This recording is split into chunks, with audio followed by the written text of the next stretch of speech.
Magpapalit pala tayo ng battery ng Redmi 90. Yan. Bloated na yung battery niya. Pansinin nyo, lobo na yung gitna. Ito, mapapansin nyo kung lobo siya. At kapag dito yan at pinaikot niyo, umiikot, lobo na yan. Labas lang natin yung brand new na battery na in-order natin kay Bossing. Sana goods yung pasag na rin yung LCD ni Pinsan, no? Paano? Lobo na yung niya, battery niya.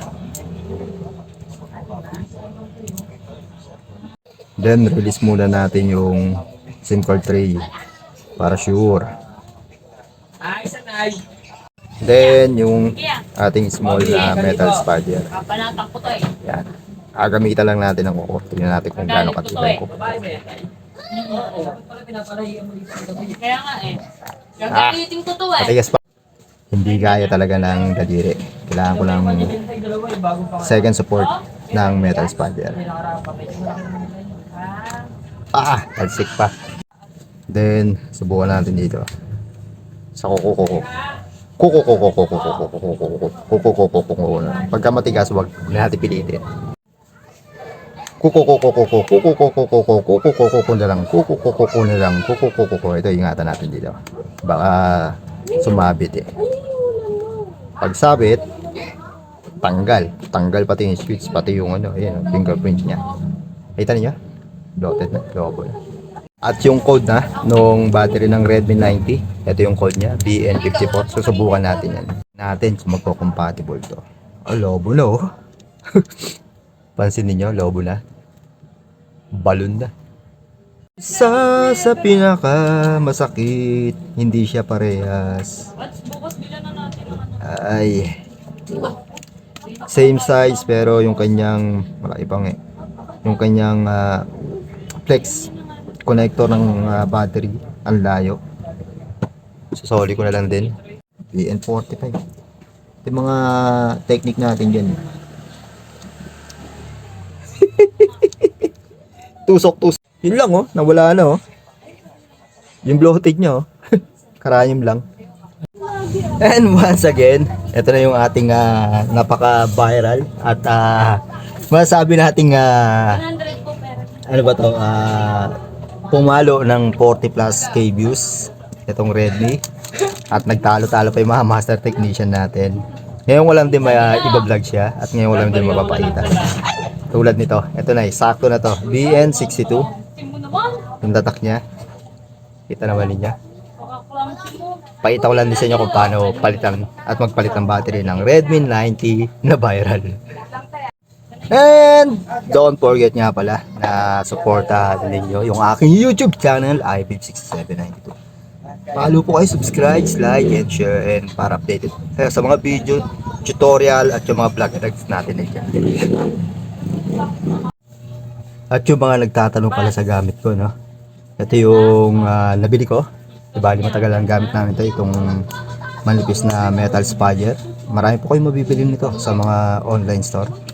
Kaya abala lang rin po kayo mamili, pero ito is the best din. Meron pa rin naman ako dyan nakatabi for emergency kung sakali masira or kaya hindi na maganda yung niya for nung pambaklas.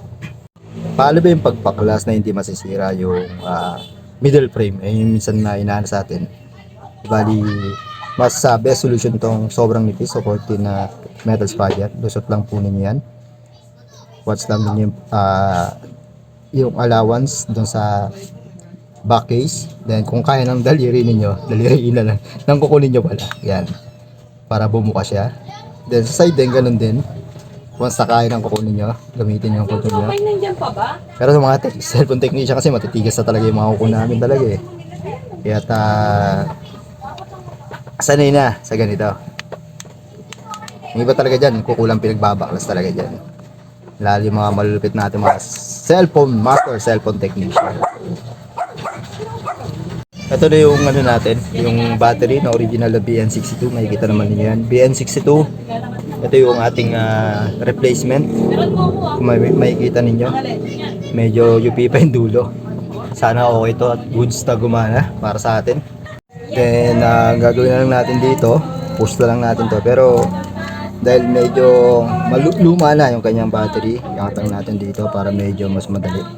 Ingatan yung matusok ha. Pag natusok yan, sure yan talaga. Aapoy yan. Ingatan lang natin dito. Yan, medyo madali lang naman siya iangat. Then, ito na yan. Ito na yung battery niya.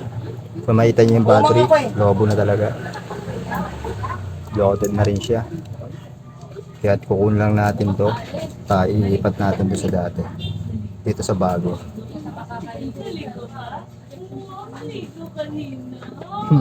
Yan na lang yung gagawin natin. Para kahit pa paano, meron siyang mukha siyang original. Ay, nagano talaga. Then meron siyang medyo angat dito, no? Pansinin niyo. Merong angat siya rito sa kanto. Ito. May sikreto diyan kung paano gagawin. Pre-massage sa battery. Kapag ganyan, medyo naumpok. Ay, para medyo mag-flat yung ano niya, dulo niya. Yung ginagawa natin. Hindi naman nakakasira ng battery to. Kaya huwag kayong maglala. Dahan-dahan lang din mali niya. Flat na siya. Okay na. Yun lang. Okay na. Tinest natin yung battery. Didikit ko na lang. May karga pa naman siya factory charge. Kaya once na malobat or kaya 10%, pwede nang i-charge yung mga ganitong new battery. Para hindi siya madrain or kaya hindi kayo mahirapang mag-recharge ulit ng battery. Kaya lagi yung tatandaan. Ito. Shutdown muna natin para maidikit ko yung LCD. And okay na yung ating Redmi 90 battery replacement. Napalitan na natin ito yung battery. Dahan-dahan na lang din natin ibabot sa yung back cover niya. Tapos check natin muna. Ayaw pa. Joke lang. Ito yung battery. So, habol ko muna itong tignan lang ninyo, check lang ninyo kung may nakabuka pa. At ipakita pala natin kung nag-charge siya. Yan yung pinakamalaga naman yung charge. Check natin kung nag-charge. Okay, charging din naman siya. Okay yung battery, good yung battery. Ito yung battery na pinagpalitan. Lobo-lobo to, nakaraan tinusok lang natin para umimpis.